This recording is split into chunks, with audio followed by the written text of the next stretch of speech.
Good morning, everybody. We're going to get started. My name's Elena Campbell. I'm president of the Rochester Regional Chamber of Commerce, and it's my pleasure to welcome you to today's webinar on Michigan's auto insurance reform.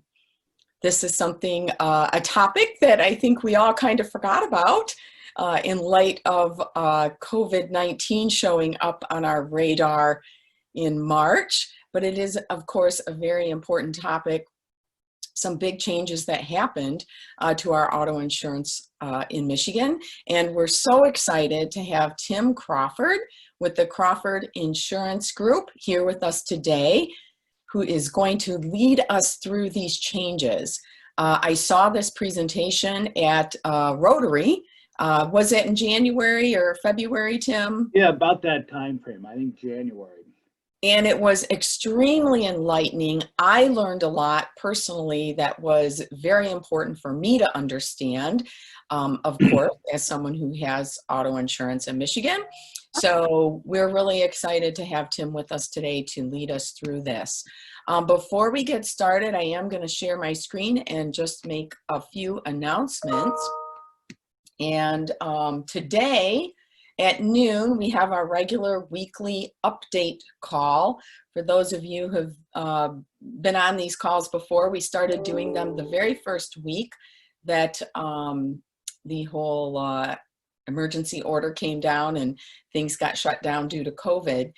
And every week we have been hearing from our elected officials, all the way from our DDA director, Christy Trevero, to the mayor of Rochester, the mayor of Rochester Hills, our state representative, state senator, our congresswoman, all the way up to our US senators.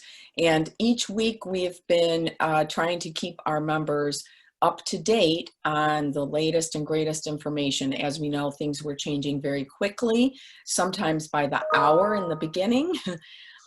Things have slowed down a lot now, which is nice as things reopen and our economy gets back up and running again. But today's call at noon is sponsored by Ascension Providence Rochester Hospital, and we are very excited to have Chris Palazzolo, who is the CEO there, on the call with us today. And he's going to talk about how the business of healthcare has changed in the current environment, how the effects of those changes are going to have a lasting impact in our healthcare community, and how the business community can play a role in collaboratively supporting our local hospitals moving forward. For those of you who don't know, Chris Palazzolo also serves on the Chamber's Board of Directors. So we're excited to hear from him today. Tomorrow, at 9 a.m., we have our virtual member orientation 201. So we have our member orientation 101, where we go through all the chamber member benefits. In 201, we dive deep into how to use our member information center and how to use your member benefits to market your business through the chamber to other chamber members and also to the community. So now more than ever, we know we've all been forced online. We're using platforms like Zoom, like this one, to do many things. We're using social media a lot more. The chamber has really beefed up our YouTube channel. If you haven't checked it out, all of our recorded calls that we've done are on our YouTube channel. And so Orientation 201 is an opportunity to learn how you can use all of those benefits through the chamber. We also have tomorrow at 1:30 our Oakland Chamber Network Small Business Town Hall. And this is something that is open to all of the chambers. There are 28 chambers of commerce in Oakland County. And we have been talking with the Oakland County One Stop Shop, who has helped lead us through a lot of the SBA EIDL loan and PPP program rules and regulations, as well as various programs that they have offered, the Oakland County Stabilization Grants, and keeping us informed about what's going on at the county level. Friday, we have our Legislative Affairs Committee meeting. The Legislative Affairs Committee of the Chamber is chaired by our board chair, which this year is John Young. He's a vice president at Oakland University. And the Legislative Affairs Committee brings you events like the Community Outlook Breakfast that we held in February, roundtable discussions with our elected officials, and of course the meet and greet with candidates that we did last Friday. We will also be hosting a candidates forum in the fall that should be in person. We're so excited about that. Last Friday, our meet and greet had 21 candidates participate. Everyone from Oakland Township trustee candidates all the way up to candidates for our U.S. Congress. So the Legislative Affairs Committee, too, to make it clear, the Chamber does not endorse political candidates. That is not our role. Our role, though, is to make sure that you're informed about issues and the candidates and have an opportunity to meet them and hear their platforms and be educated when you do go to vote. So we don't take positions on issues and we don't endorse political candidates, but our job is to help educate you and connect you with your elected officials. So the Legislative Affairs Committee meets on Friday at 9 a.m. and anybody who's interested in being part of that committee, can email myself or Maggie, and we can get you on the list to be informed about upcoming meetings. And then last but not least, I just wanted to point out our last in our series, Rebooting Your Business in Safe Mode, will be next Tuesday at 11 a.m. This has gone, I think, 7 weeks now. Brad Lambert with Lambert Law has been leading us through the governor's executive orders as things have changed and guidelines have been loosened and businesses are able to reopen. So he's been leading us through these executive orders and attempting to help us, all of our businesses, understand what they need to do to reopen safely. It's also sponsored by CCS Presentation Systems, which has quite a bit of PPE, personal protection equipment that they have available, in particular some touchless temperature tablets that are very useful for your business. So big thanks to Brad Lambert with Lambert Law and Matthew Vazana with CCS Presentation Systems for bringing us this series.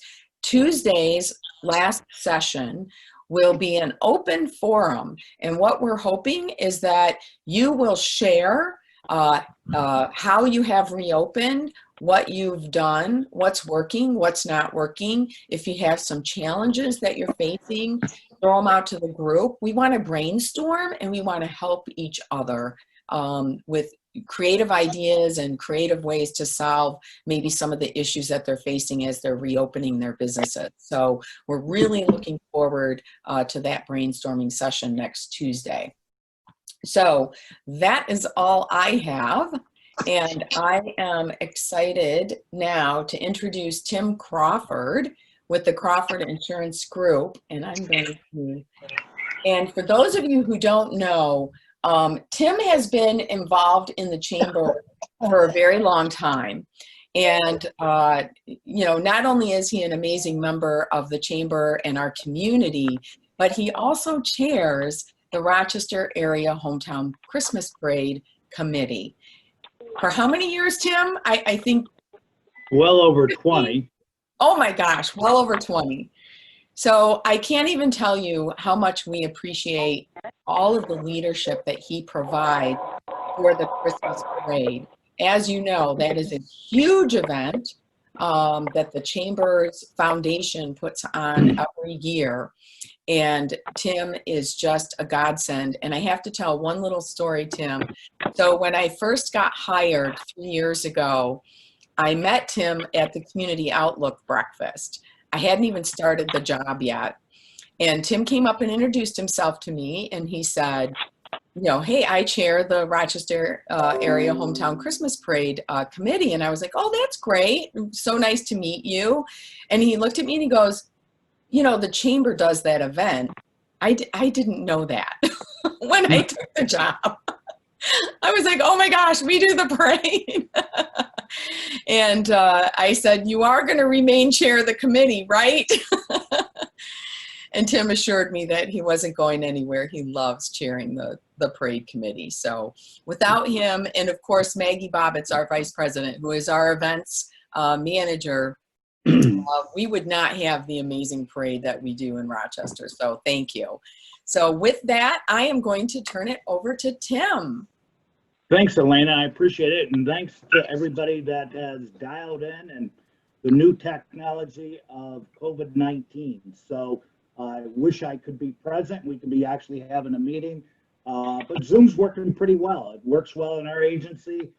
Some of our folks still continue to work from home, but we're excited to have our grand reopening the Monday after July 4th.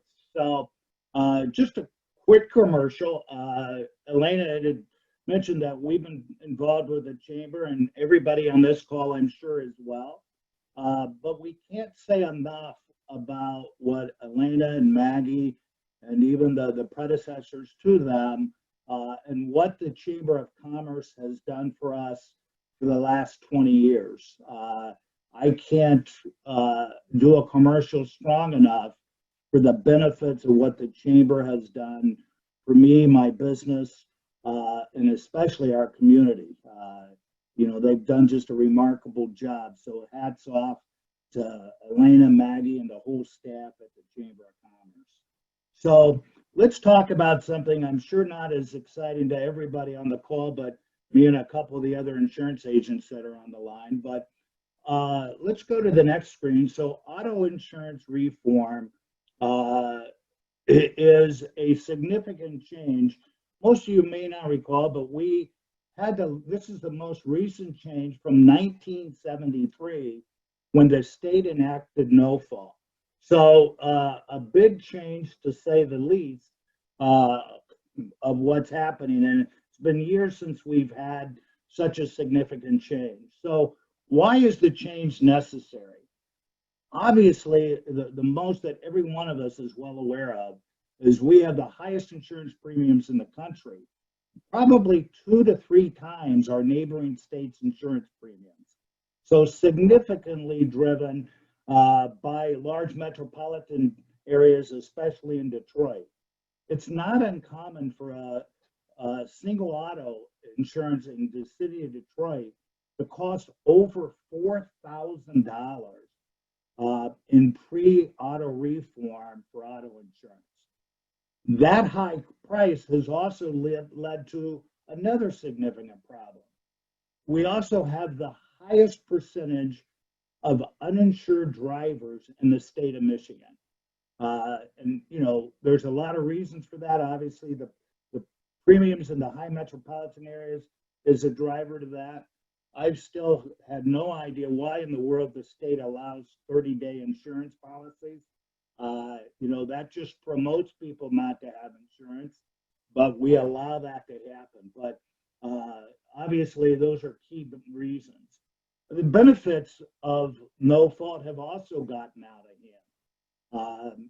So there's a part of this bill that kind of brings some of that in light. The medical facilities have not had any limitation on what they can charge for auto-related accidents. Workers' comp, Medicare, all healthcare providers, they all limit what medical providers can pay or charge for specific losses. The auto side of that is different, and this bill is going to change some of that, with the majority part of that bill going in 2021. Too many people receiving benefits that don't pay into the system. If I'm a driver in Ohio and I decide to vacation in Michigan and I get involved in a serious automobile accident, as a reciprocity agreement with other states, that driver can choose benefits from either Ohio or Michigan. Well, obviously, we have the best benefits of any state in the country.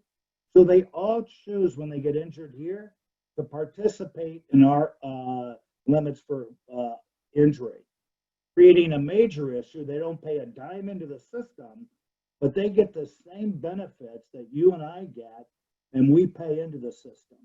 That's being fixed as well. And pedestrians, bicyclists that may not have had insurance, but they were injured by insurance. They too got to participate in the phenomenal benefits of auto insurance. So, and then the other piece that helps them, that hurt on the competitive side of things, because of the Michigan laws, many carriers that offer insurance in neighboring states have elected for years not to participate into Michigan. And obviously, less competition inflates price. So that's been a negative issue as well. So as we go into the new auto reform, they're going to fix a lot of these challenges, to say the least. Elena, next, please. So there's two areas of the law that are being dramatically affected by this law. Obviously, I think everybody knows the law goes into effect at your next renewal after July 2nd. Some people may elect to want to participate in the benefits for their renewal. All right, can you still hear okay? Yeah, Ken, there we go. So the two coverage parts that are mostly affected by this is the personal injury protection, we call PIP, as well as the bodily injury piece. Hey, Tim. Yeah. Sorry, 1 second. Your audio is going a little in and out. I think you need to look right at the. Okay. There you go. There you go. Let's see if that works better. So that's awesome. Okay, so obviously the personal injury is the part of the coverage that pays you and your family's benefits if you're injured in an auto-related accident.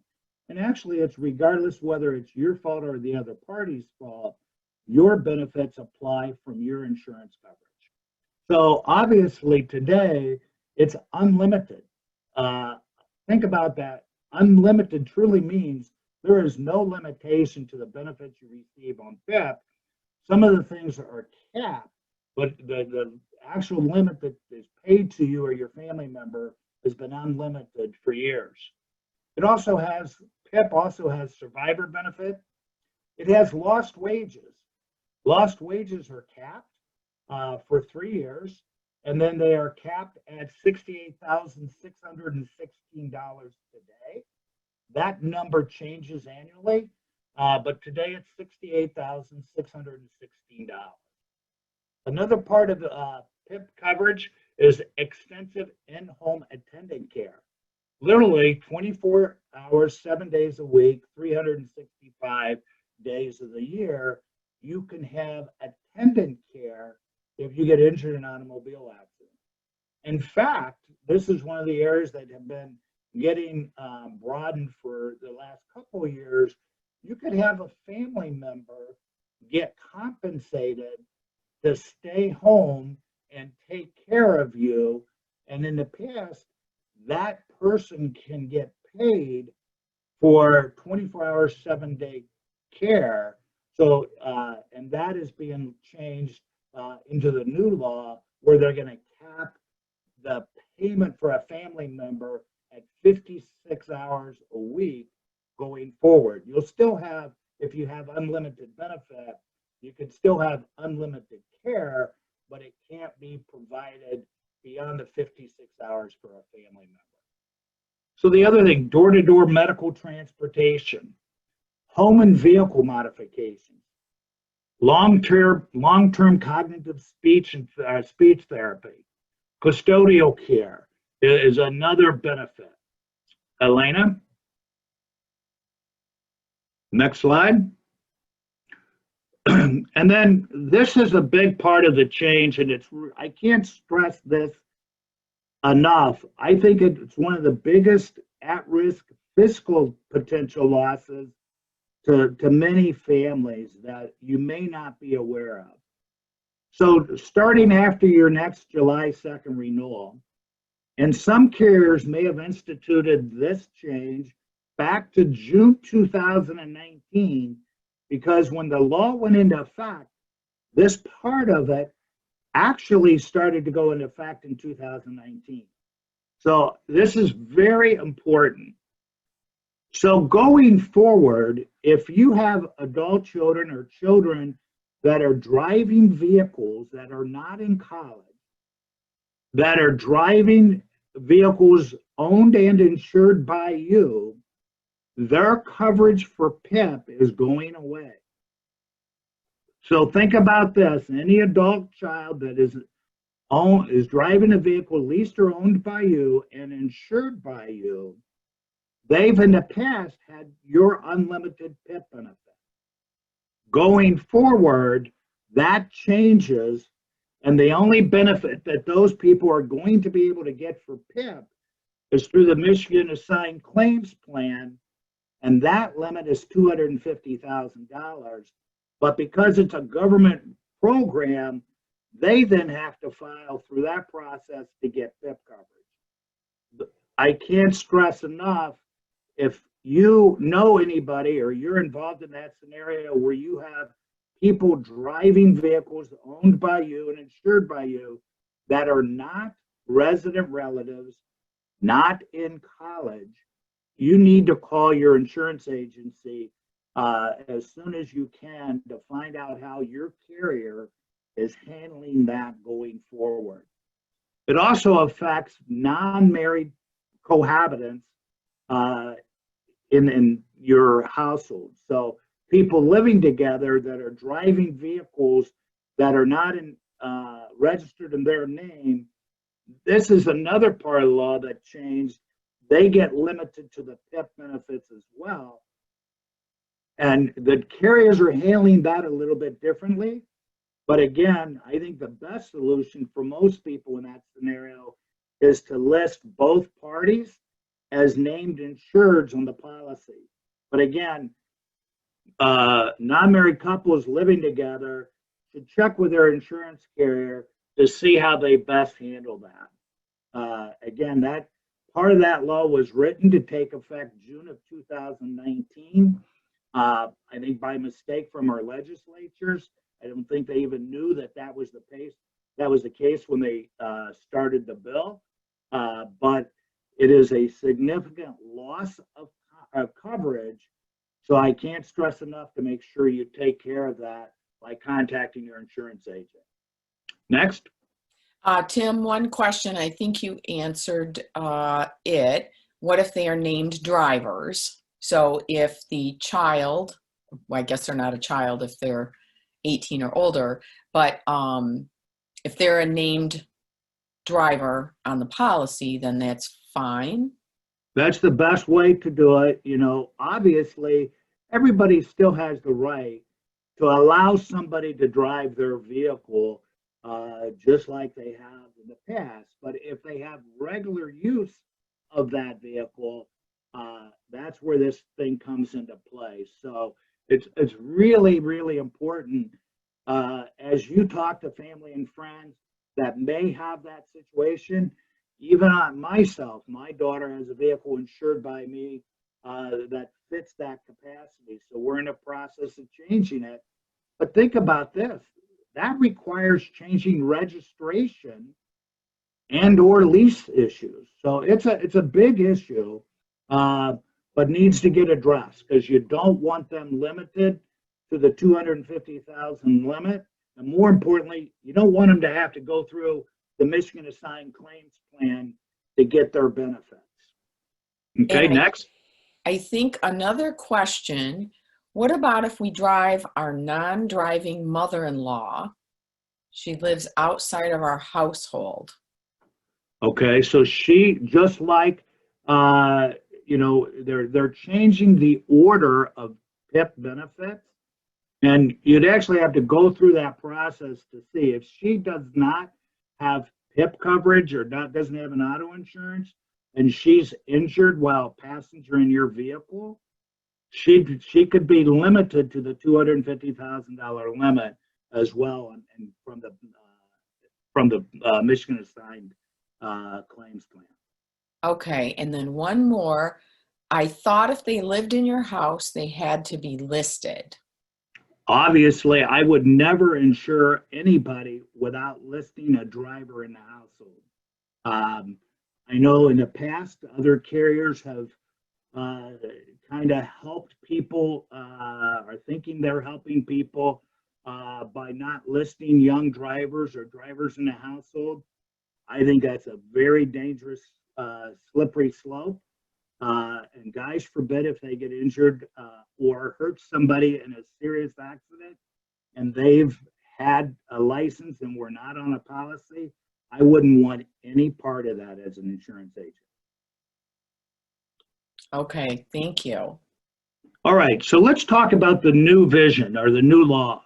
So going forward, there's actually 5 or 6 options that you're going to be able to choose for your personal injury protection. And it starts with the current situation that you have today. If you want unlimited medical benefits, you can remain unlimited. But when you get your renewal this time after July 2nd, you're going to have some documentation that needs signed unless you maintain unlimited PIP benefits.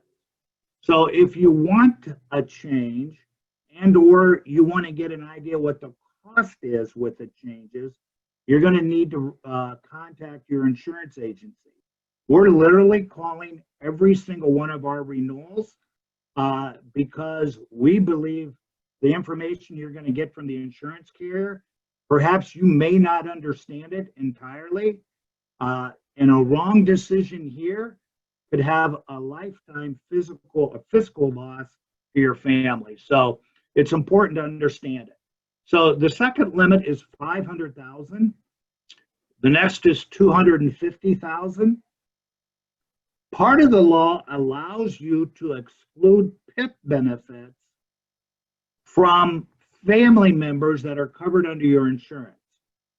The only limit that you can choose that allows you to do that is the $250,000 limit. And I don't see this getting used a lot, but you're going to have situations where you have youthful operators that are children of divorced parents. And let's say the father has the insurance in custody of that child and insures that child on a vehicle owned by them. The mother would be required to list that child on her policy as a driver. But because that kid already has coverage under dad's policy, you may elect to exclude PIP from that driver to save expense. But again, you're going to go through, at the end of the slides, we're going to show the benefits or the risk you lose by choosing lower limits. So I'm not even sure if it's going to come into play. I like the law and I think it's a first step. But remember when this got instituted, the insurance carriers had no way to get actuarial proof to price it this first time. It's going to take cycles to get through this thing before they have actuarial data to make the pricing make sense. So, and I think over time it's going to get there, but initially the cost savings to buy reduced limits, for most of us, you're not going to see a significant benefit there. So the other piece is you can go down to $50,000 limit if you're on Medicaid, not Medicare, but Medicaid. And then you can also opt out of personal injury protection entirely. But remember a couple of things. To have any of the additional options, you must have qualified health care. And to meet qualified health care, that means your health care provider must pay first in the event of an automobile accident for your bodily injury, and your deductible, your individual deductible, cannot exceed $6,000. So one of the things you're going to need as your policy renews is verification from your healthcare provider on are they primary or secondary in the event of an auto-related claim. If they're secondary, you will not be able to choose anything other than the unlimited benefit that you have today. So it's critical that you get a clear understanding from your insurance carrier, your health insurance carrier on that issue. Next, we'll look at the cost savings that were built into the plan by law. You can see this. So this isn't the cost percentage of your past personal injury protection premium. It's the cost percentage of your insurance carrier's average personal injury premium that was in effect June 11th in 2019. That requirement for savings literally goes on for 8 years. Okay, so that's, as the way the law is written today. So right off the bat, if you maintain your unlimited PIP benefit, the law requires you to be able to get a 10% savings on your PIP premium. Now, most people, you'll find that your personal injury protection is 40 to 50% of your annual premium on your auto insurance. So they're not talking about a percentage of your full premium. It's only on your PIP related premium. The other thing that you know is in Michigan, we have something called the Michigan Catastrophic Association. That's this where if you have a claim that exceeds $580,000, they pay for the benefits to you for the rest of your claim beyond that $580,000. The MCCA prior to this was costing all of us $220 a year per vehicle. Going forward at your renewal after July 2nd, that $220 reduces to $100. That reduction of $120 also is part of this percentage savings on your personal injury protection. So when you look at $500,000 limit, it says 20% of your PIP premium, but that also includes the savings that you're getting from that MCCA of $120 per vehicle. So you can see at 250,000 limit, the cost saving is required to be 35%. 50,000 is 45%. And if you opt out of PIP altogether, you'll see savings, of significant savings, probably $500 to $600, and you will not pay the MCCA fee going forward. So if you buy a lower limit other than unlimited, that MCCA fee goes away. So, but that's, the required pricing change for the PIP changes that you'll have if you elect a different limit. Elena, the next one, please. We have a couple of questions. I think one of them goes back to the previous slide. I thought that most health insurance and Medicare is secondary coverage. That's changing. Medicare offers to be primary today. Going forward, and most health cares are, and this is why you have to check with your individual health care, but a lot of carriers are turning the health insurance to be primary, but they, like HAP, for example, says if you have coordinated benefits on your auto insurance, then HAP would be primary.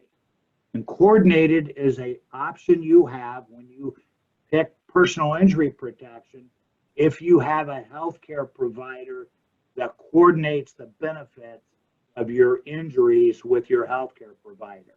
So that is changing, and I think in the next few years, most carriers will be moving to be more primary, but I can't stress enough, you have to have clear understanding from your healthcare provider, whether they're primary or not, and whether your individual deductible is greater or less than $6,000.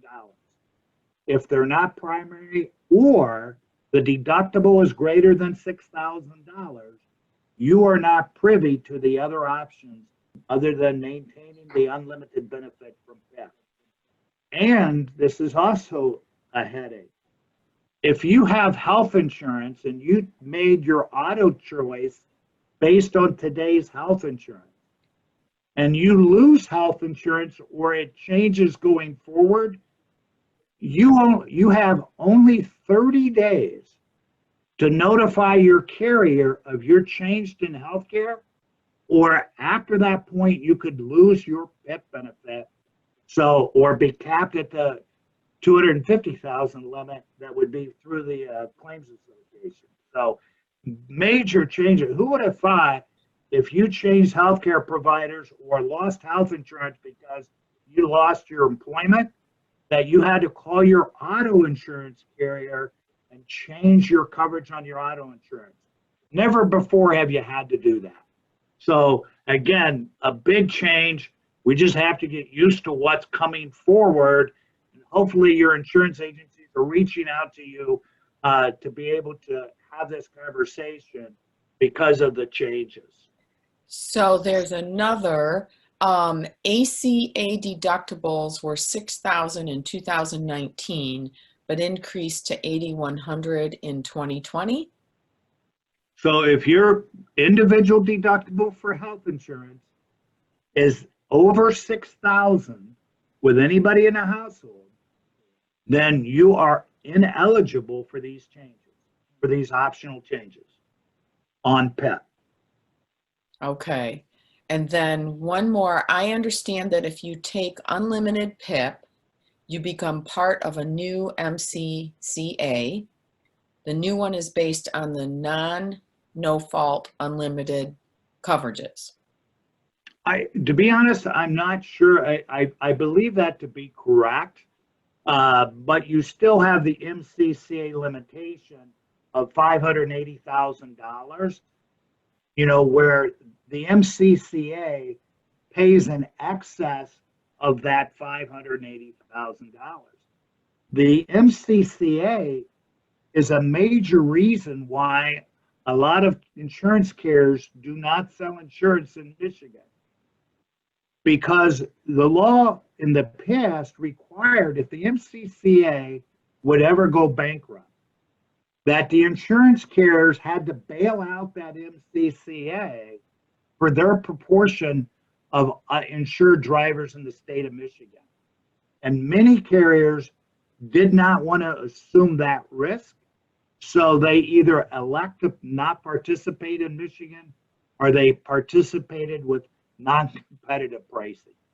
So, but the MCCA is going to get healed, I believe, over time, as so many of these things come into play that are going to change. The out-of-state injured driver that can no longer participate in the MCCA, the injured pedestrian or bicyclist that didn't have coverage, they're not going to be able to participate going forward on the MCCA. So I think you're going to see some significant improvement on that side. Consequently, that's why they dropped from $220 a car to $100.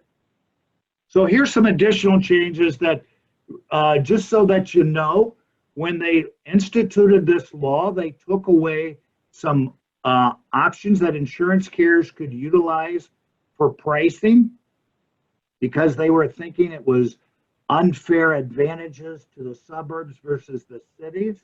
So they took away things like home ownership, credit rating. You could still use insurance scoring, but you can't use credit rating. Can't use marital status, educational levels. Some group changes are also a part of that. And you couldn't have a discount for multi-policy discounts. So, they had to restructure pricing because those things are no longer eligible for pricing. The other thing, they're going to be fee-based medical charges going forward, but that doesn't take effect till July 1st, 2021. And then that fee base changes each year over the next few years until that fee base gets fully built into the medical process. Obviously, one of the things they're trying to solve with this is the number of uninsured drivers. So the insurance carriers now for the next 18 months are required to take all non-prior insurance drivers after July 2nd and rate them as primary insureds. So it's trying to get those people that are driving without insurance. One, they're eligible for prior insurance, like they had prior insurance, and that lasts for about 18 months.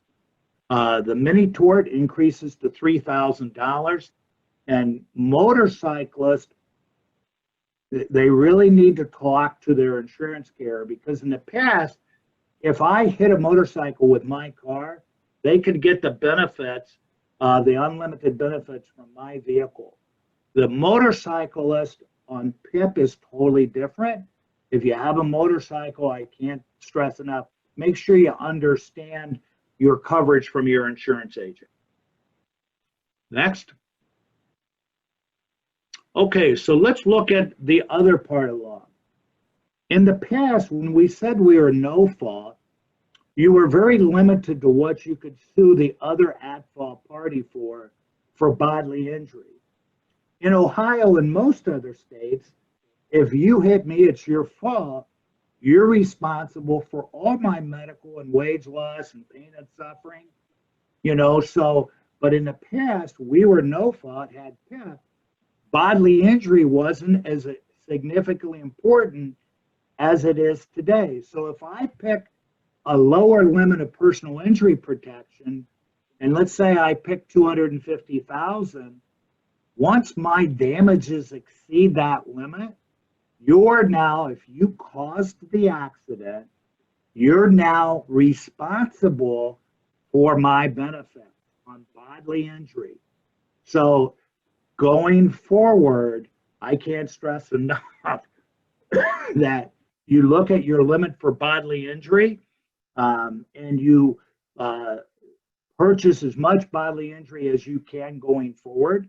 In my opinion, you needed it regardless in the past.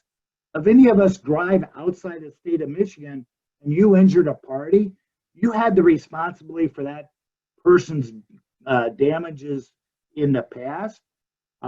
Most of our insureds carry at least $500,000 of bodily injury, but you really want to make sure you understand your new responsibility to tort, to damages for the other party.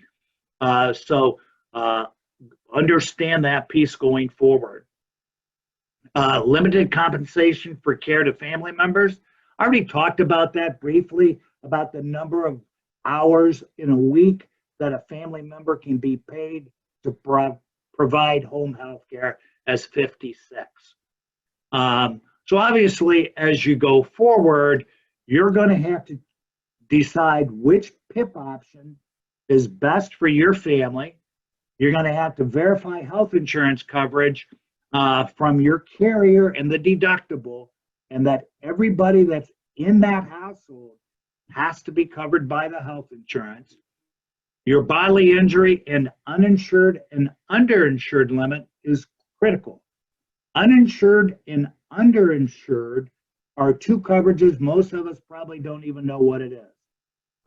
Nationwide, who is one of the carriers we represent, actually started this coverage decades ago and now is a part of every policy in the United States. But uninsured motorist is your protection if somebody hits you and pays your bodily injury if they did not have coverage, bodily injury. Or if they didn't have enough coverage, it provides your protection for your family for your injuries that's now not covered from your PIP limit. So those things are important. The other thing that's going to be important going forward is anytime you change or lose health care, you must notify your insurance carrier of your new benefits and the deductible. Because again, if your deductible exceeds $6,000, you're going to have to go back to unlimited benefits going forward.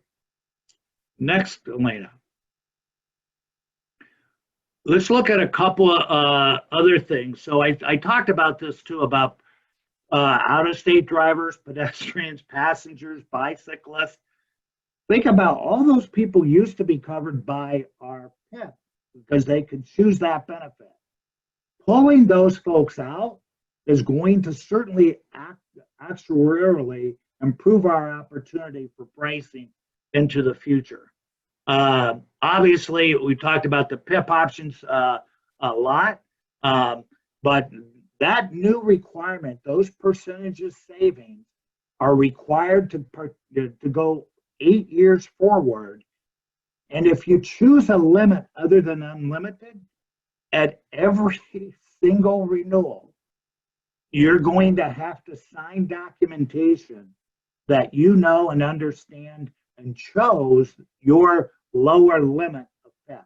Think about that. 8 years, every renewal, you're going to have to sign documentation that you understand and you elected that lower limit. That's just a part of the law. Next, please.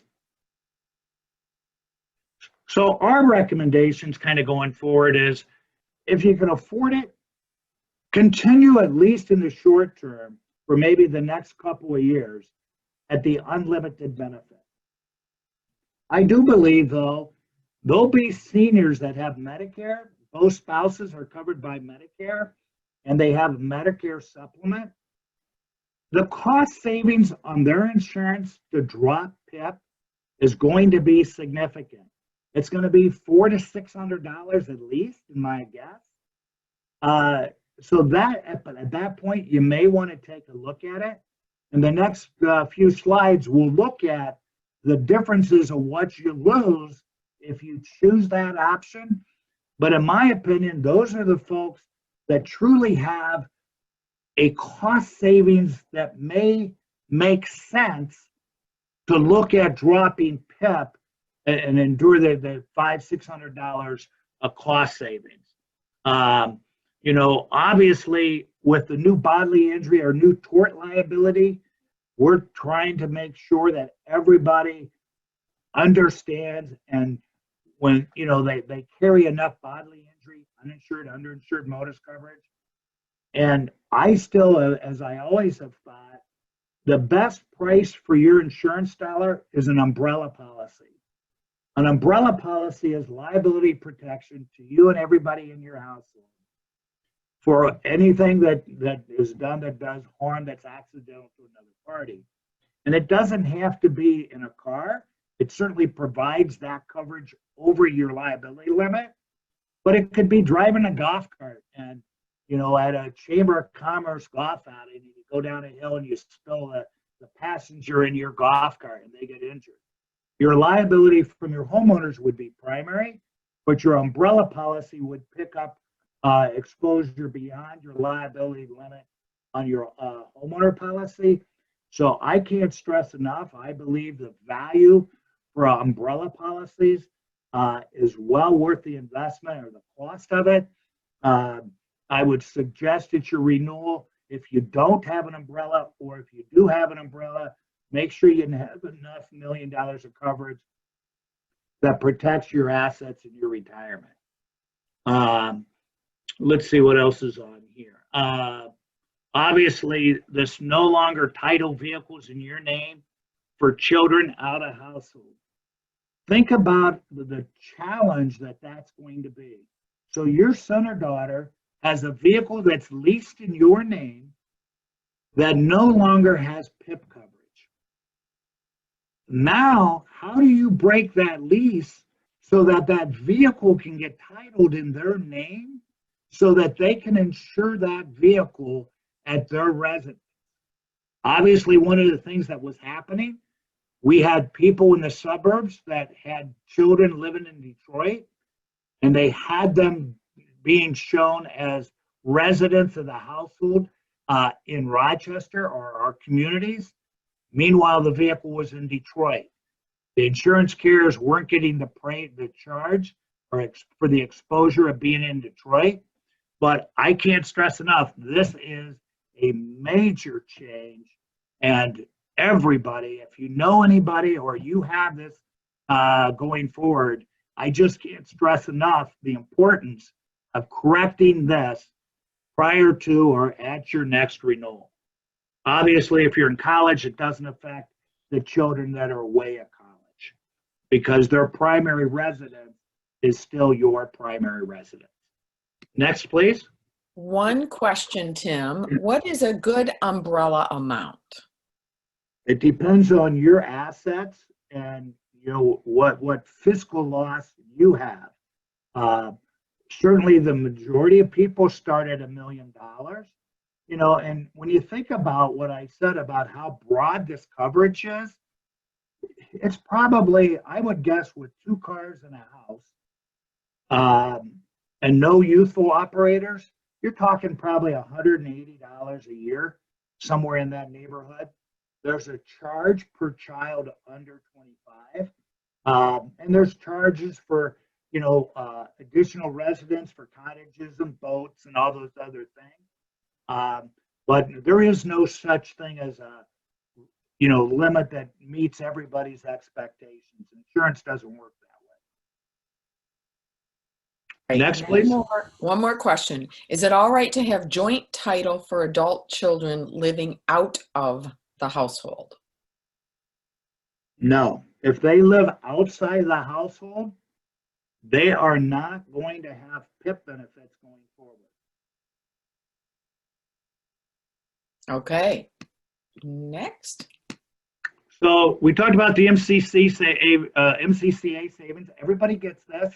Again, it's goes from $220 to $100. So if you stay unlimited, that $120 savings of the MCCA fee changes and you get that benefit.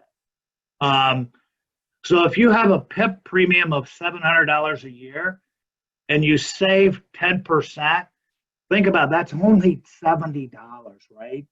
So as you look at that 20 or the 10%, 25, 35, or 45%, I can't stress, that's only of your PIP premium, and that cost savings from the MCCA gets included in that requirement. So I don't think at this point in time, there's just enough savings to choose lower limits for most of us, not for all. There's always certain circumstances that may warrant that, but I just think we're going to have to let this go through a couple cycles, let the limitations to the hospitals and doctors get into play before you see a significant enough cost savings to make us look at different things.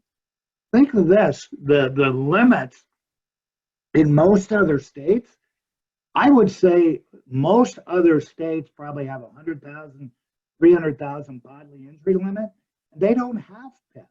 So when you injure that other party, you have 100,000 per person or 300,000 per accident, and you're uninsured motorist. That's all the other states have. That's how broad our coverages are in comparison to any other state in the United States. So next, please. One question. Am I understanding correctly that unlimited is effectively maxed at 580,000? No, it's not. That's not correct. The 580,000 is just the limit. Once you exceed that limit from your insurance carrier, the benefits go to the MCCA, and the Michigan Catastrophic Association pays the claim beyond that 580,000. So it's still unlimited benefit. It's just that the insurance carrier pays the first 580,000. Everything beyond that gets paid from the Michigan Catastrophic Association. Okay, thank you. Next. So the next two screens have a comparison of the benefits from your auto policy versus Medicare. And the reason I put this on there is some of us over 65 that have both spouses covered for Medicare and they have Medicare supplement, they're going to have the most option for savings. But remember, is it worth the $500-600 that you're going to save to give up these benefits? So just look at, I'm not going to go through all of them, but look at these benefits that are provided from automobile insurance that are not covered under Medicare. And think about giving that up. Is it worth it for $500 or $600 a year in savings? Everybody's situation is different, but these are significant differences in benefit. So we just can't stress enough. Understand what you're giving up before you make a change on your policy. The next page is a continuation. It just kind of goes for other things, home modifications for accessibility, vehicle modifications. It's covered from your auto. Wage loss, if you're still working after 65, remember we talked about you have wage loss benefits at $68,616 per year for 3 years. But that's not covered by Medicare. So I just think it's important that you understand what you give up to go to a lesser benefit. I believe when there's more cost savings, some of this is going to make sense for people to change. Understand only anywhere you see different numbers, but 1 to 3% of all drivers, think about that, 1 to 3% of all drivers in the state of Michigan ever exceed a claim in excess of $580,000. So 97% or 99% of drivers never have a claim that exceeds the $580,000 limit to get into this MCCA. So you just have to have a better understanding. One of the carriers that we have said that their average PIP claim average is $76,000. So again, $76,000. Think about what you're paying for PIP. So you just gotta put it all into perspective. Talk to your insurance agent in detail, and make sure you have a clear understanding of what you're doing going forward. Next. This is just the last screen. It's just information from us. Many have known we've been blessed to have Nationwide as our primary carrier for years.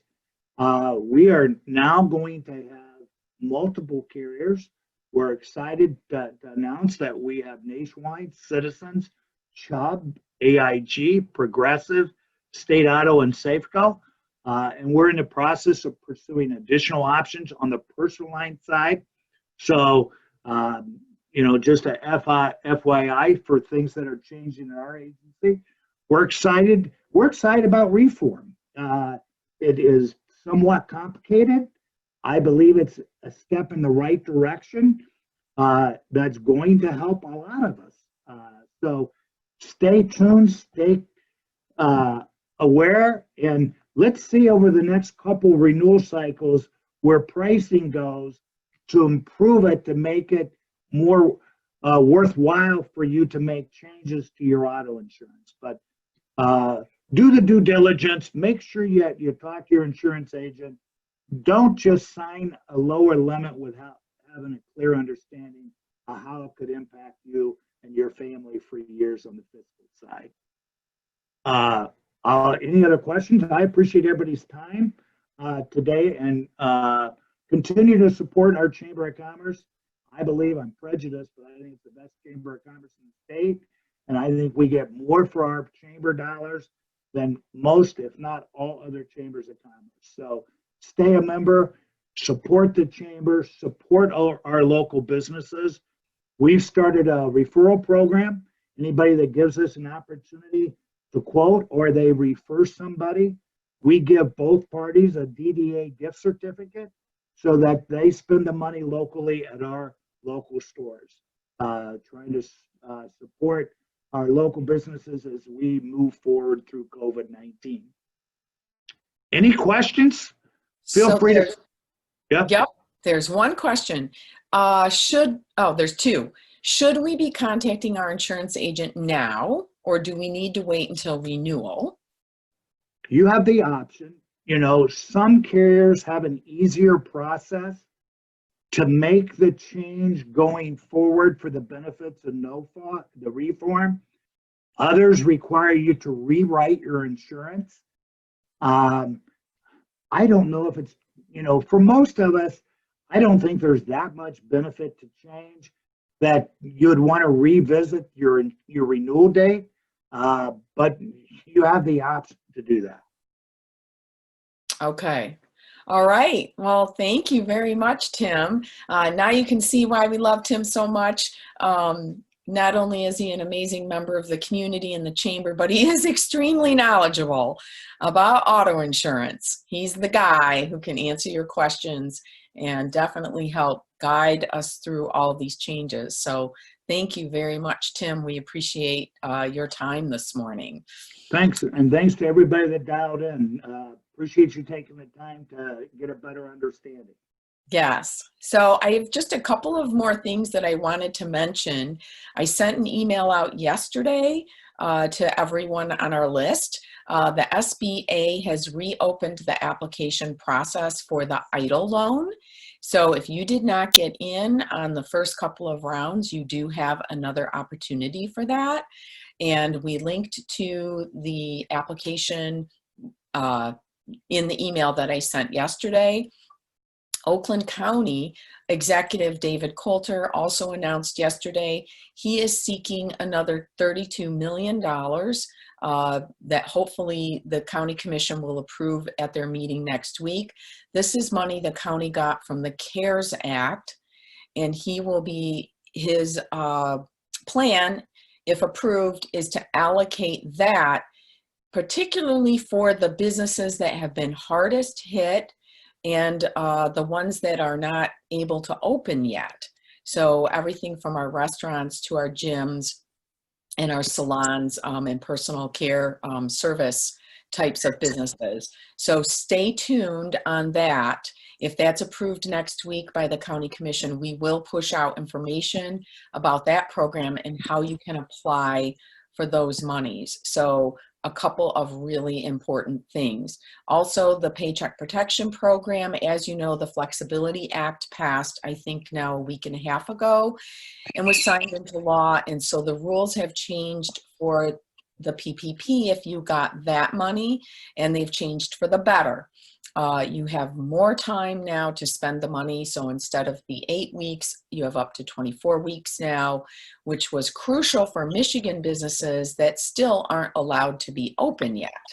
And then also they reduced the amount that you have to spend on payroll from 75% to 60%, understanding that, again, even some of our businesses like restaurants who are allowed to be open now may not need the staffing levels that they had previously because their capacity is so limited. So those were really important changes. And we really do want to thank our elected officials for hearing us about those changes. So we were advocating and helping our businesses connect with our legislators about those issues that needed to be addressed. So we do appreciate it. I wanted to announce also, and Maggie, if you can unmute, we are having our golf outing on August 17th at Great Oaks Country Club. We're so excited, and we have Mario Mosheri on the call with us. Mosheri's our presenting sponsor for our golf outing, and we really appreciate that. This is the only fundraiser the chamber does. This is our sole fundraiser, is our golf outing. So we are really excited that we can move forward with it. And Maggie, do you want to add a couple of things about that? The registration will be open tomorrow, so you can register via our website at rrc-mi.com. If you are interested in any sponsorship information, please feel free to contact me directly. I will definitely put my chat information or my information in the chat box. I will be in the office tomorrow, so Thursday is my day. So you can stop by and see me. I'm accepting visitors. So just contact me. And like Elena said, I can't stress this enough. This is the only fundraiser that we do as the chamber. So, and it will be our first main event that we do post COVID-19. So we're really looking forward to this. Yes, we are. And so excited to announce as well that our office is open again. So we are taking turns staffing the office. My day is Monday, if you'd like to come and see me on Monday. We do have, of course, a few rules and different protocols in place, and they're not hard or anything like that, but we are taking all of the safety precautions seriously. You'll see some different signage when you come in, but we're excited to be open again and available in the office. So with that, we're going to say goodbye. Thank you so much for joining us today. We really appreciate your time, and we look forward to seeing you again soon. Take care. Bye, everyone. Bye, everybody. Thanks. Thanks, Tim. You're welcome, man.